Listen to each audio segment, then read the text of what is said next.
Hello, hello, hello, hello, hello, hello. I am finally making a video in the garden with the computer all charged up.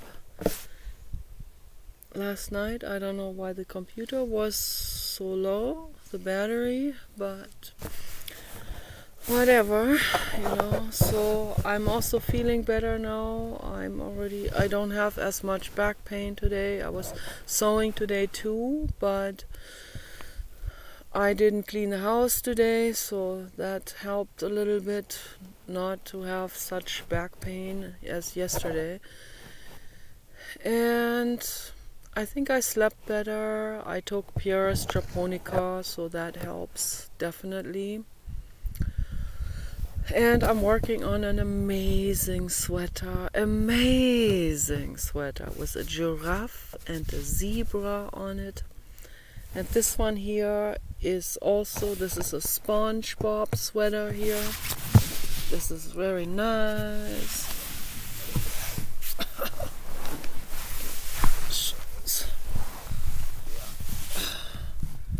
SpongeBob.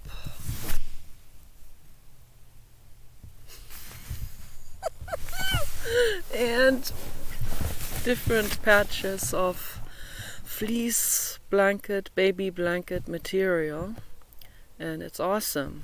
I had to put this insert in here, like almost 10 inches, make it wider in the chest, because the sweater wasn't fitting me anymore. So I had to cut this in the middle all the way down, and then I had to put this fleece insert into it to make the sweater wider.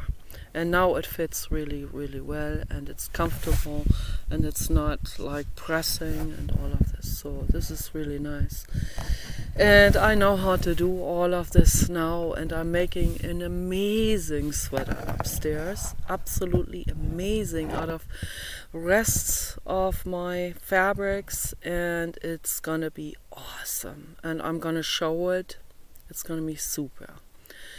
I have also made 2 shorts out of this material, but the shorts, that doesn't work out very well because the cut was not right.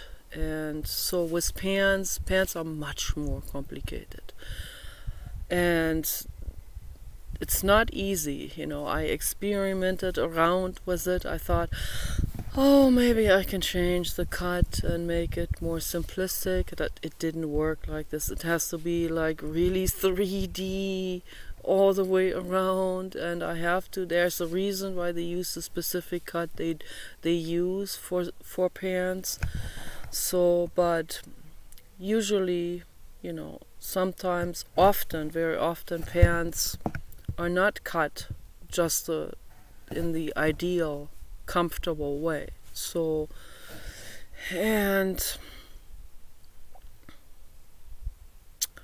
had to experiment around with that and try different ways, different forms and shapes to make it better. I think I have an idea now on how to make the right pants, but then I don't have the right elastic waistband material for it, and that has to be absolutely ideal, the elastic waistband material.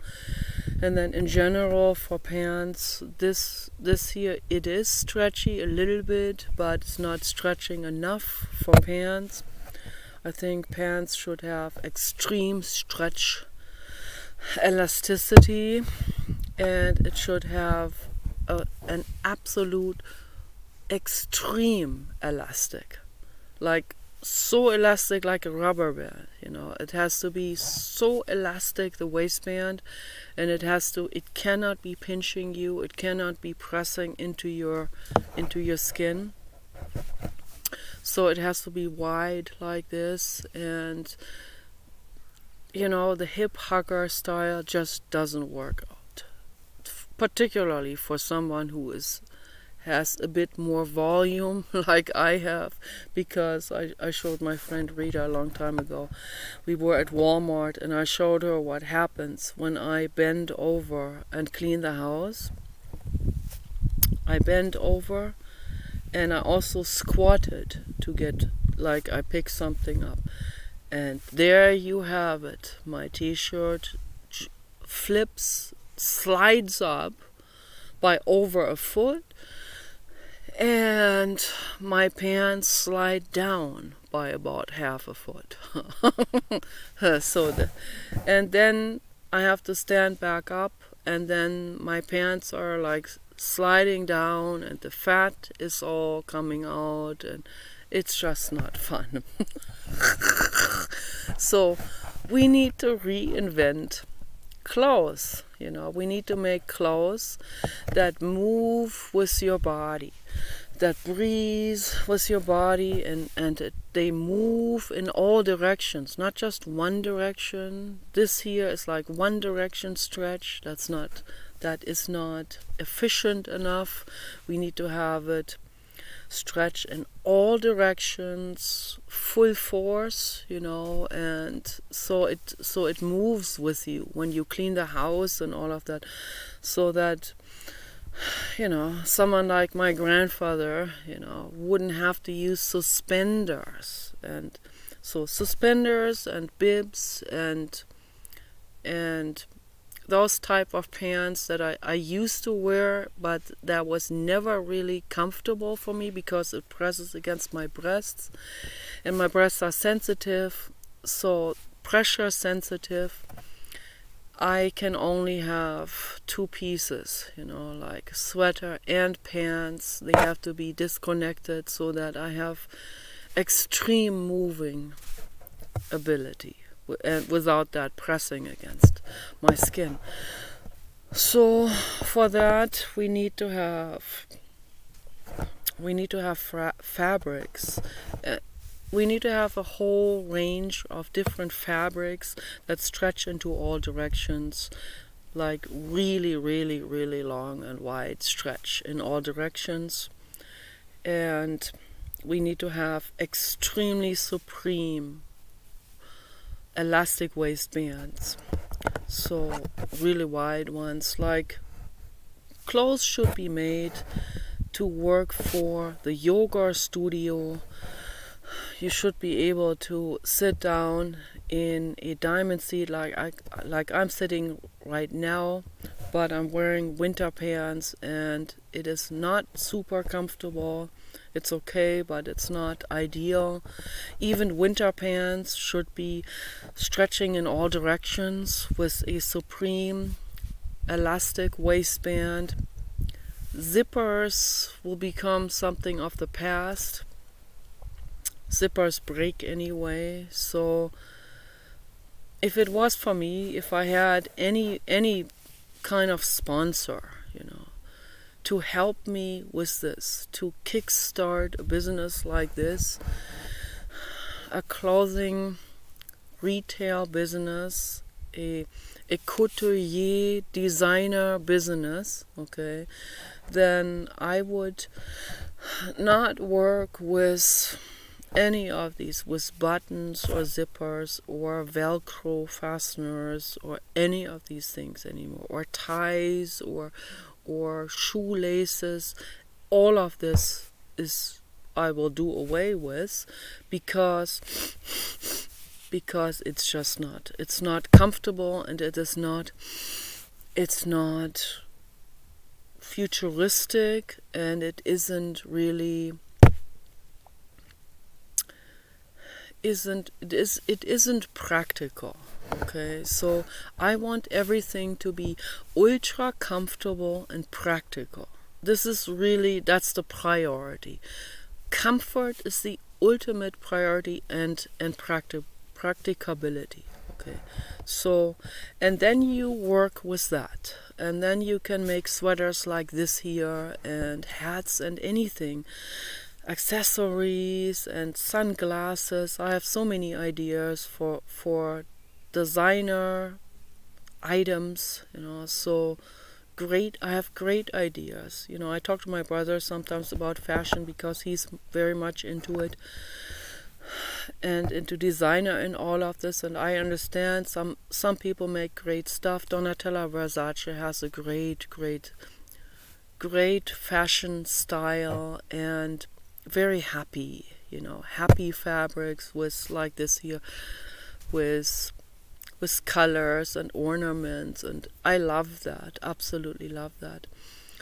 But overall, like in general, when I look at fashion, I mean, I like looking at fashion, I like what people are making, but it usually isn't 100% what I am looking for.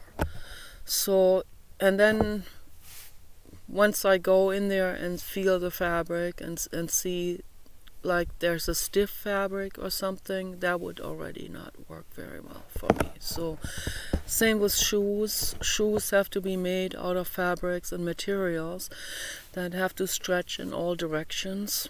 Shoes have to be extremely comfortable. Shoes and boots. I was thinking about this yesterday for several hours, so how I would design shoes. Definitely the Birkenstock foot layout, the bottom, the sole cut, you know, and then the sole should be, it should be like some kind of sponge material, but like ultra tough and strong, consisting of several different layers, of course, you know, because the bottom has to be a very strong, like a rubber type of material. I don't know, I wouldn't use rubber tree material. I think this is wrong, to cut into a tree to get the resin out of trees, and so they should use, I don't know what the car tires are made out of, but that kind of material has to be on the bottom with a very car tire type of very strong profile, very non-slip profile, and it should be round on the bottom like a whip, and then it should be round on the top, so it should be convex, as they call it, on both sides, and that gives you maximal spinal body posture, foot support that you can possibly imagine. And then you can work with that. You can put different insole type of layers on the top layer, knoppy, soft rubber knoppy type of layers and stuff like this for extra foot sole massage function. And I mean, walking should be like a spa experience, you know. So all of this, wearing clothes should be like you're in a yoga studio, wherever you are. I mean, even if you go to a wedding or wear a tuxedo, it should stretch in all directions. It should be made out of something like that. And, you know, with current technology and with 3D printing and with unbelievably amazing fabric materials and yarns and twines, I mean, you can make the most amazing materials out of, and then they have just incredible stretch materials that get woven into it, like woven into cotton or into any kind of type of synthetic fiber as well. So, and then you have a real sturdy, strong, and yet highly elastic material, and you can make all kinds of materials.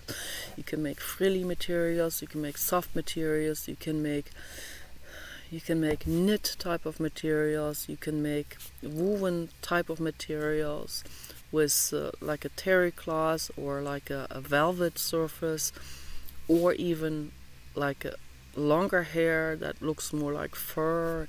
I mean, there are so many possibilities to make the most amazing fabrics for any kind of situation, for any kind of weather, for any kind of occasion, any kind of social event, or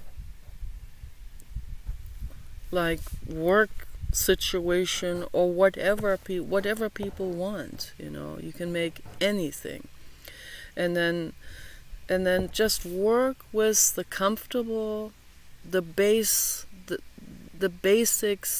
that I'm talking about, and then simplistic, comfortable.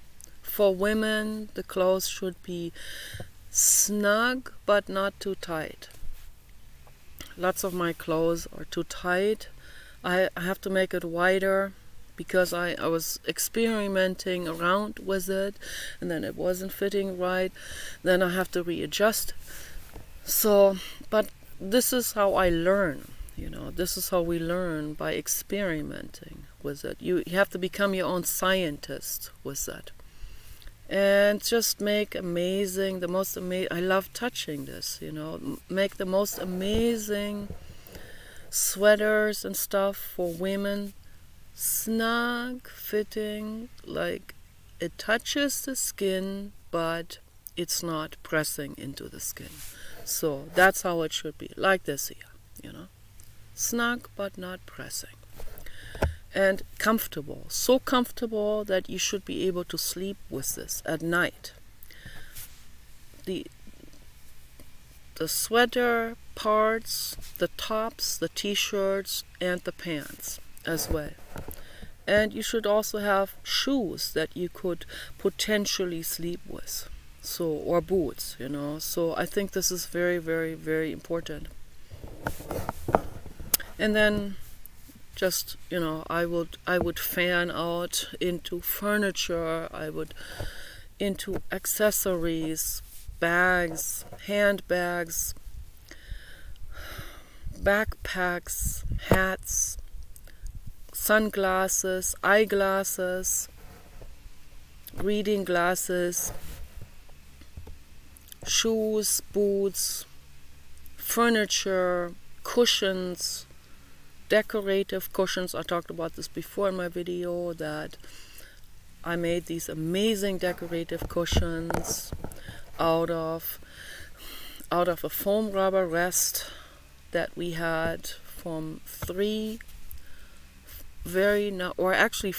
foam rubbers that Paul has bought. He bought those to go onto the camp carts, particularly for camping. I ended up using 3 of those on my couch at the other house where I sleep on, in my bedroom. So that's my bed. I made a real comfortable bed out of 3 layers of, that's about this thick. And then I had to cut it to fit the couch. And then the rest from that I made out of each one of those. I made 4 decorative pillows, and I used these rests, and I gave it a skin, like the fleece skin, and they are amazing, those cushions, and I use them for everything. I use them to sit on, to give me extra comfort and extra like breathing space and so on. And this is also how I would create furniture. I would create furniture with extra breathing space in between the legs, so that there's this extra gap like this for air to get in. I have seen furniture like this already in Germany a long time ago. We were invited. Those were business people. They had a lot of money. They bought these office chairs that already had this. They had supreme cushion and bounce. Very, very amazing office chairs. I've never seen those again. I've never seen this in my parents' house. My parents don't have this. My parents have these really old-fashioned, designer furniture, but they're like from the 60s and they're not that comfortable. So, but I mean, they definitely last for more than a lifetime. But that is not the modern furniture that I'm thinking about. So that these office chairs that these people had, they were coming closer in that direction for sure. They had also had supreme lumbar support, like lumbar support. A lot of those office chairs, they don't know how to give the lumbar support. So they lumbar, you know, for your spinal cord. So where the spinal cord is, it should be convex. It should be bulging out like this in a ridge. There should be a ridge that bulges out with extra really strong padding to give your spinal cord maximum stability when you sit on that chair and lean back and all of this, so that your shoulder blades can actually go past this ridge, and then you have maximal comfort and back support. So I feel like I have to lean against this tree, but I don't know, these trees are young, I better not lean against it. So my foot is falling asleep. Oh, brother. I have to shake my foot loose. Oh, gosh.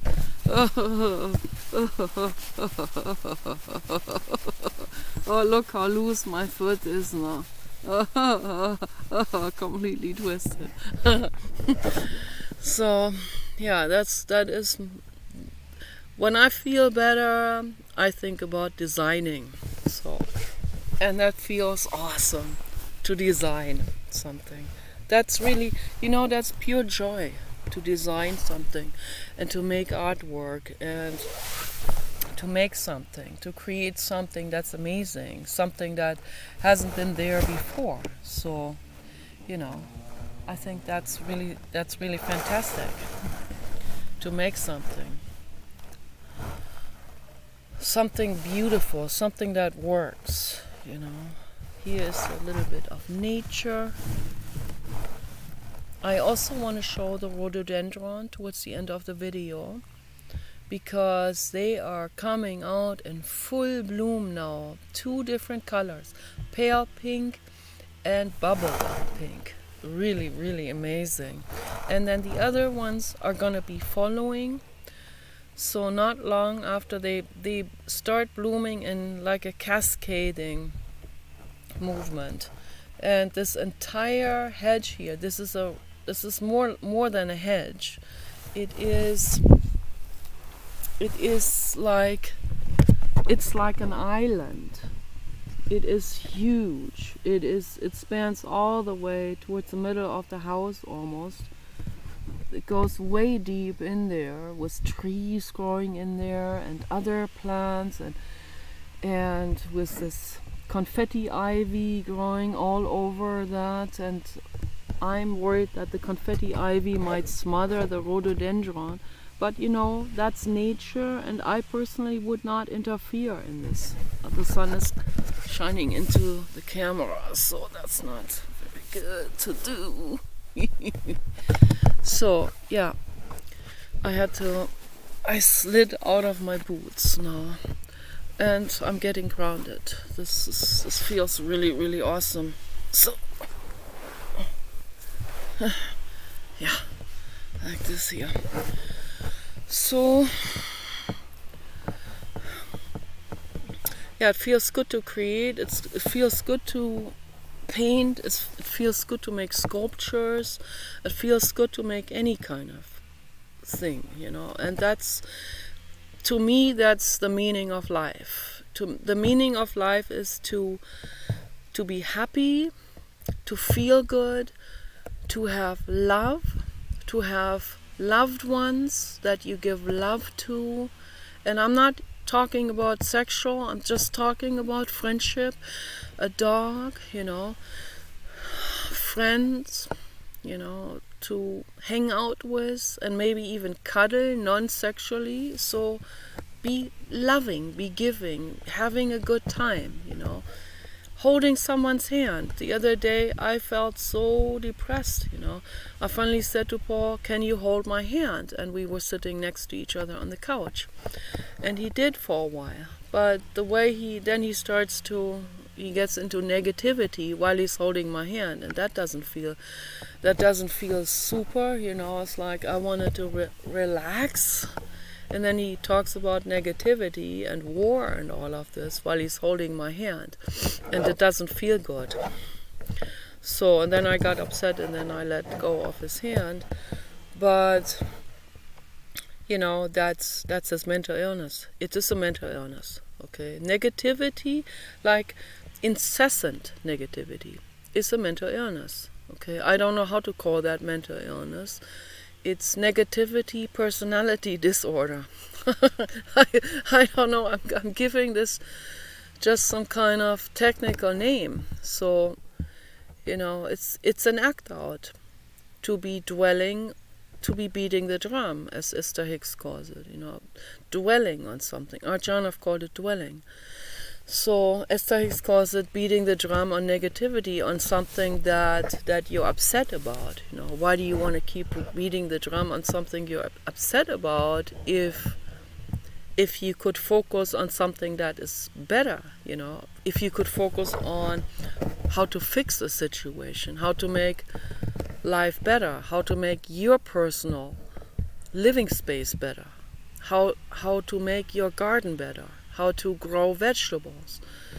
The other day, Paul picked up some spearmint that is growing right now in some of the wetland areas. And he pulled on one and the whole root came out. And he brought it home to this house. And I quickly dug up some earth on the other side of the garden, on the side where the baby dog doesn't walk, and I put this spearmint plant in there, into that loose earth, and I put some compost earth on it as well, and I gently put it in there, and I squished the loose earth onto it, and I watered it, and the leaves were kind of hanging down, a little bit depressed and exhausted. But the next day, the leaves were up, perked up like this, and more leaves were growing, and it was doing really, really well. So you can sometimes find a plant, you can even dig up the root, and if you see a sapling or like a small plant, like that spearmint, you can bring it home and you can embed it into your own garden, you know, if you know how to do it. You have to have loose soil, and you have to have a hand shovel, and you have to put the root in deep into that hole, and then you have to gently put the soil on it, not too tight but not too loose, so it has to be compacted onto it, and then it has to be watered, and then it will feel good. And you can even with some plants you can even break something off or cut something off, and then you can put it into the soil, and if you water it every day, it might grow roots. So I think apple trees are able to do it, because there was one branch that Paul cut off from the apple tree at the other house, and then I put it into water for a while just to see what happens, and then I embedded it into the ground at another place, at the other house, at the garden, the backyard, and it started to grow leaves. So I was very amazed about this. So, and you have to pour love into it. Plants are highly sensitive beings. They need positive energy. They really do, you know. So they wouldn't be too happy with Paul talking about war all the time. Like if Paul would be sitting here on the lawn, the plants don't like that. They like positivity, and I'm not making this up. This is not green little man, tin hatter, okay? What I'm talking about is very factual. And some of the stuff I talk about is my intuition. So, but that's still not like, oh, I'm just pulling up some kind of self-fabricated. No, it has its roots in facts, and it has whatever I am proliferating out of this, you know, whatever I put together, like compute out of that what I know, has a lot to do with intuition and with, you know, you can call it psychic ability, you know. I just call it intuition, you know. It is something that I'm not making up. I perceive in my environment, for example. I perceive things. And in most cases, like when I perceive something about someone, a person, my first impression, my first perception about someone is usually true. But it's more complicated, of course, you know, once I get to know that person. It is much more complicated. And every person, every human is much more complicated. And here I get into psychology now. Every human and every living being is way more complicated than anyone can possibly imagine. So what we learn in biology books, those are the basics, those are scientific discoveries, those are observations. They go by what people have observed, but that is not the end all of the entire picture, because the entire picture, and here's a word, the word entire. That word already doesn't fit this, because, and I'll get into this, I have gotten into this before in my videos, the word entire contains finality, and nothing has finality.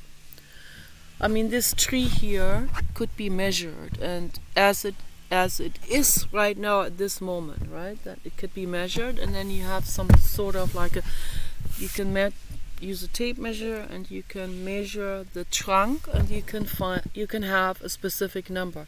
But the tree is growing non-stop all the time, so the next day this number will be different already. So there's a constant moving and flowing and growing and proliferating and changing and swirling, and constant interaction, there's a constant communication also happening with all kinds of materials, with plants, even with crystals, and with fabrics, with materials. These here, they communicate with each other. You know? I mean, everything is like in a constant movement, so in a constant collaboration also. And this perpetuation is non-linear and non-finite. And every living being is indefinitely complex. The blue god agrees. 3, 3, 3, 3. See? I mean, this is not a coincidence. Okay? These numbers, when they come up, that's not a coincidence at all. The blue god agrees. Okay, we are all indefinitely complex. We are infinitely complex. My brother said he is a universe. I don't know 100% where that statement comes from. But it could come from the ego also, you know. I am the universe, ha ha ha.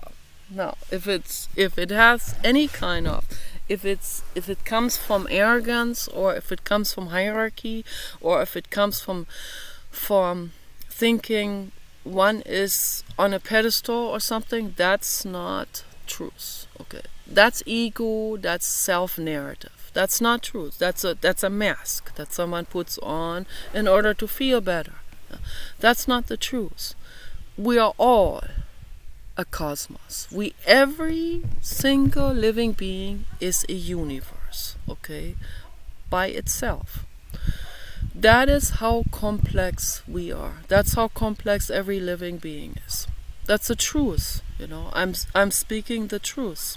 Pat too. You are universe too. You are infinitely, indefinitely complex, okay?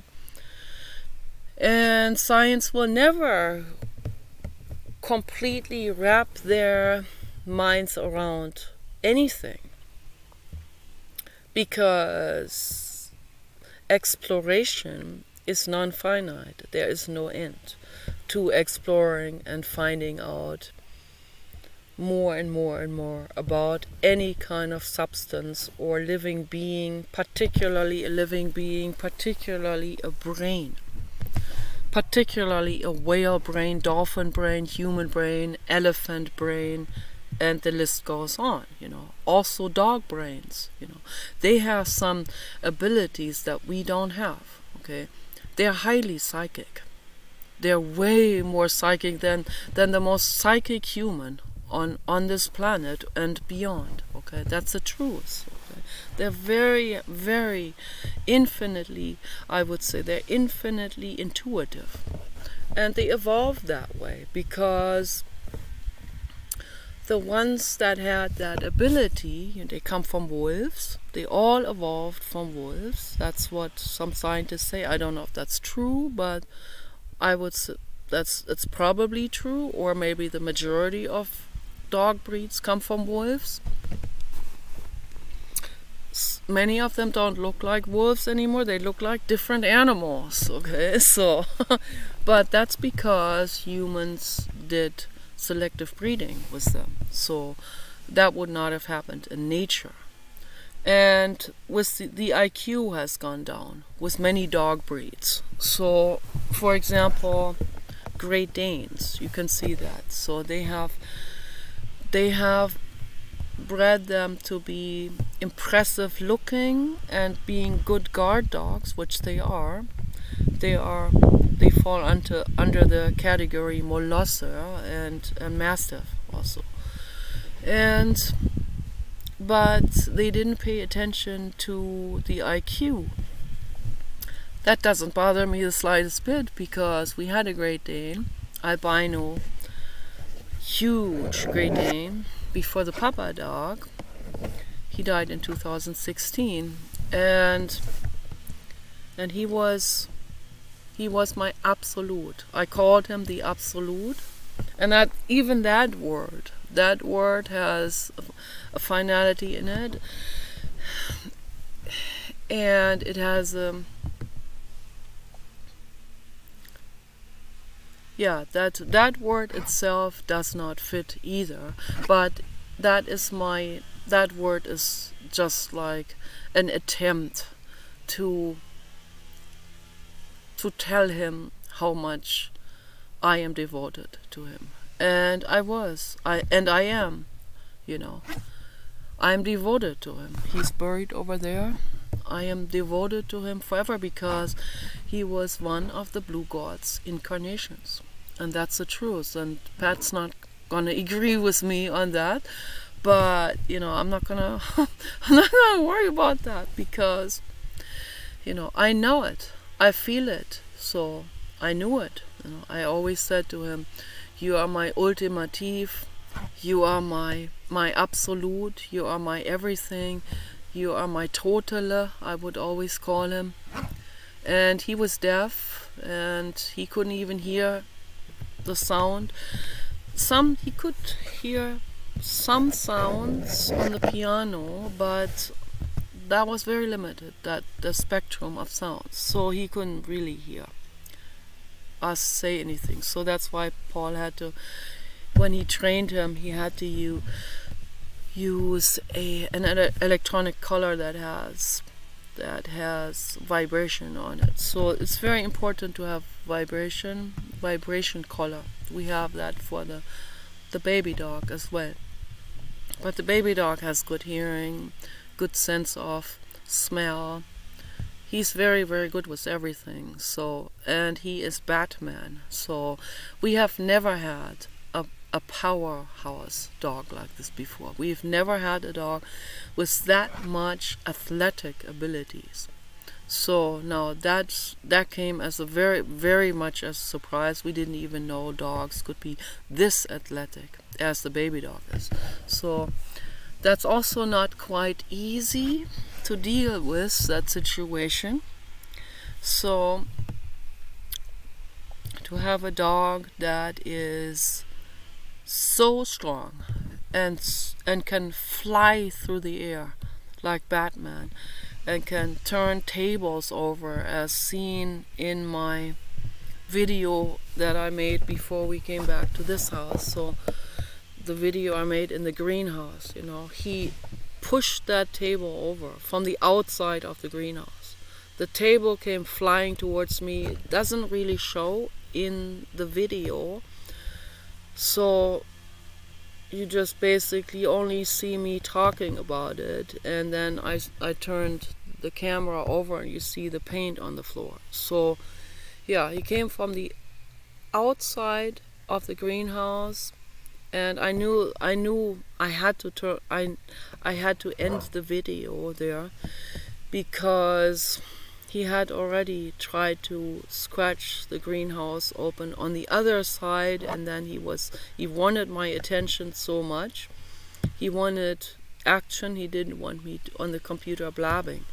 So he finally came from that other side and with his two hands pushed against the table, my art table, and turned it over towards me. But the table didn't all the way fall over. It tilted, the paint came down on the ground, and then he came in through the door and jumped on top of the pink paint and squished the lid open, and the paint flew out onto the cement. It's not easy, this situation. This is not an easy situation. This is really, he's really, this powerhouse of a dog with ADHD, that is a handful to handle, you know. So that's why I always tell people in my videos, don't adopt a Staffordshire. I don't know, not all pit type of dogs are like this, but the Staffordshire, when you see a dog with real short hair and an enormous brain, like padded brain, like huge, you know, then be careful. They will turn tables over. So that is definitely not a retirement dog. And he is a handful, and he's very difficult, but we love him infinitely much, and we just have to adapt our life, you know. So, but for those people who get mad or can't handle a dog, I highly recommend to those people to bring the dog back to the animal shelter. Don't continue with a dog that will shred things or cause problems, and then people get mad. And I don't even want to say it, you know, there are way too many people in the world who will then let their anger out or their frustration, or they get irritated, and maybe the dog shredding something is just a last ditch that will make these people go into a rage or whatever, and then they may let it out on the dog. I don't even want to say it, you know. So it's just hard. It's just infinitely heartbreaking. So if you don't like a dog you have adopted and the dog is too difficult for you, bring the dog back to the animal shelter. That's better to do. That's better than letting hatred out on the dog or punishing the dog. The dog doesn't know. The dogs do not know why they're being yelled at, or worse. I don't even want to say it. I don't even want to use these type of words, because it is so. The blue god thanks me. The animal angels thank me for what I'm saying. 4444, and this is the truth. This is not a coincidence. Okay, thank you, animal angels, for acknowledging this.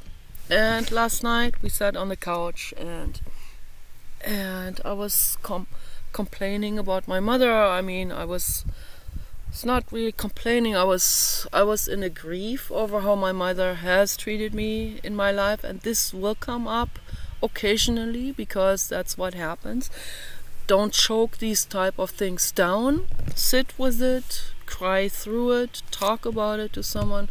It's not easy for me to talk to Paul about these kind of things, because he will make excuses for people, or he will change the subject also, you know. That doesn't feel very good. That's not therapy for me. So I want to stick with, and I explained that to him, you know. I have to stick with that subject.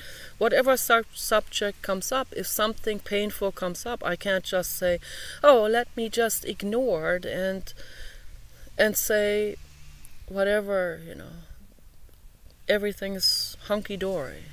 When it's not feeling like this in that moment, you have to sit with whatever it feels like, and not run away, not take some kind of drug or drink alcohol or whatever. Don't do it, you know. Sit with it. It doesn't last forever, you know. The Buddhists always say, this too shall pass, okay, and that's the truth. It passes, but you have to sit with it. Jiddu Krishnamurti sat through the worst things you can possibly imagine. Nobody else, no other human being would ever sit through in meditation what Jiddu Krishnamurti has felt emotionally when his brother died. They were in their 20s. They were living with Annie Besant in England, and Jiddu Krishnamurti was supposed to become the huge Maitreya. That's what was laid out for him, because Annie Besant knew who he is. He recognized him when she saw him. His father happened to work in South India at the Theosophical Society, and he brought his sons with him sometimes. And Annie Besant saw these sons, and she recognized the Maitreya in him. And she did everything she could to adopt those two sons, because, as Jiddu Krishnamurti said, they would have died from starvation, because the father was neglecting them and beating them every day. So, and they got the custody. Annie Besant got the custody over the two brothers, and rescued them, saved their lives. Okay. And then she knew that the Maitreya, which is Gautama Buddha, which is the infinite cosmos, Maitreya is the one who gives Maitri. Maitri is a Sanskrit word that means loving kindness. And that's what I was talking about earlier when I said we need friends to hang out with in a loving, kind way, you know. That's the love. That's, you know, any kind of sexual stuff is like the cherry on the pie, or the cherry on the ice cream on the top, right? So, and that's nice too. But we want to talk right now. First of all, how do we save this human species and all species, you know? So we're not going to save it with the cherry on the ice cream on the top, okay? No, we have to work with the foundation first. We have to work with making our lives better. We have to work with, like, the bulk garbage, as I always use that metaphor. If you have rotten, moldy furniture in the garage, you have to hold that out first. Then you can use a broom and a shovel. You have to work with the basics first. You have to get the basics all straightened out first. And so Jiddu Krishnamurti is the Maitreya. Okay. But what does a Maitreya do when he is given that kind of title and all of this? He says, this is, again, just an idea in someone's head. Even if it's the truth, it is still, he knew for Annie Besant it was much more than just an idea. But for the followers, it is, again, another savior, another one like that, like Christ or whatever these people's names are, okay, that are being elevated onto a pedestal. And it's just an idea. And the Maitreya knows better than that, you know. So he had to pass that all up. Wealth and unbelievable wealth that was given to him because of that mental status, of that energetic status of being the infinite cosmos in a living form that some people recognized. And they pass this information on to others, but others perceive it as they hear it, not even perceive it, they hear it, and then this is becoming, this is our salvation, and so on.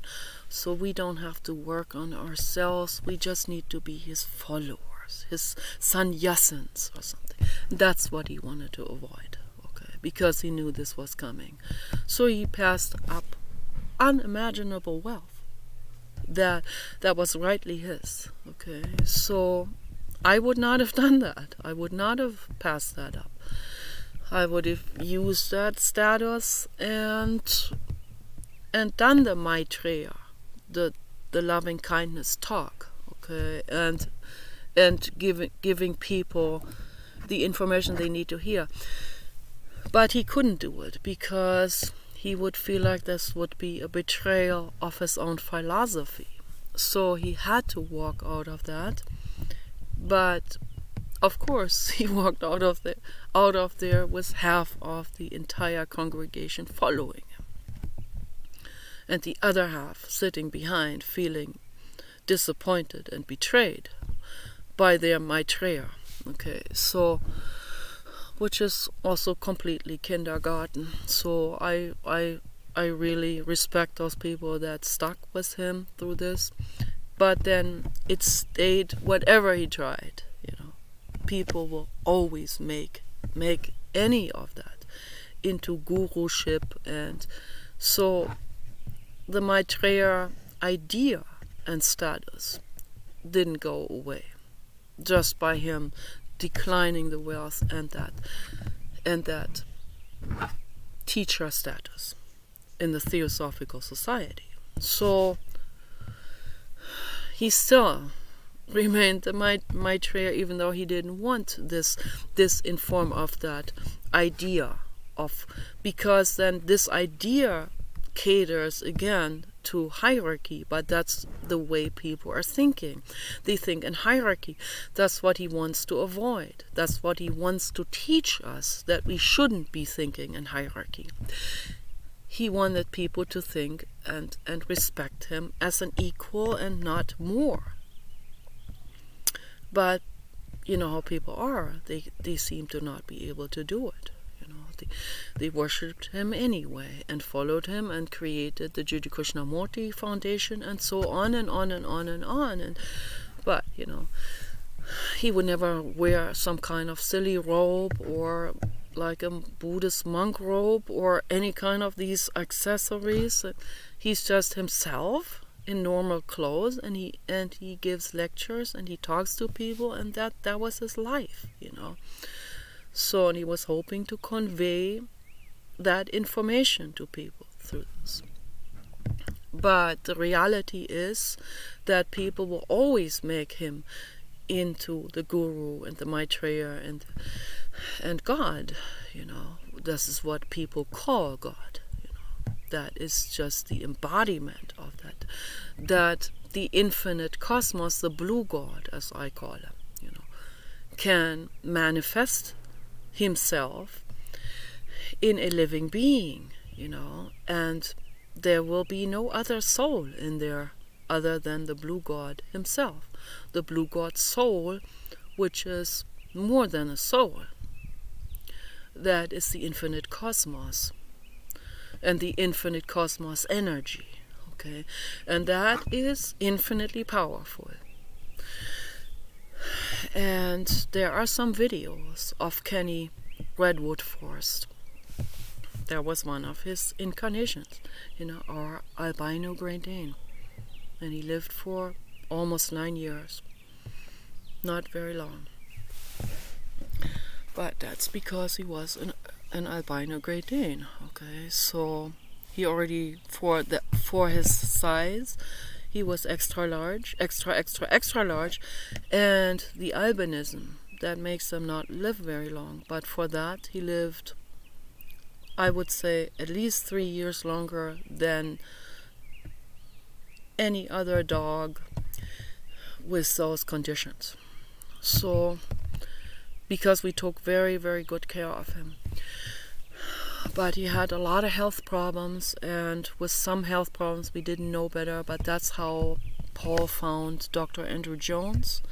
He is a holistic veterinarian on YouTube, and he gives people real great information so that they can create their own home remedies. And he has helped us a whole lot. He has given us the information about kelp seaweed that saves the dog's teeth. They never have to be cleaned or scrubbed or brushed or anything, because that's always stressful for the dogs.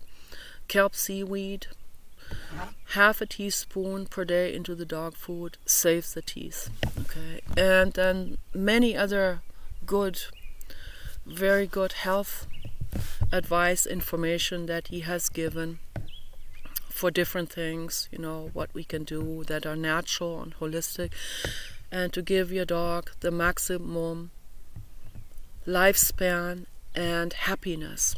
Okay, and so I'm rambling about all of this, but all of this is so infinitely important, all of this information. So anyway, I want to show you, I want to go closer to the rhododendron now, and for that I have to put my boots back on. So, and I have to get up from the ground. So, do some yoga stretches and put my boots back on. So I have to hold on to the tree because the floor is slanted. So okay, it's quite chilly, and I'm also going back into the house to get warm. So okay. Alright, here is the rhododendron brush. This is huge. And all of these are going to come out. And they are all in different pink shades. All of those. So these are the pale pinks. And these are also going to be, these are also part of the pale pinks here. But then the one next to it was the stronger pink. That is a different brush, but they're all grown together, so they're amazing. Woo! Yes, I love you all, you beauties. Okay, so take care. Bye bye.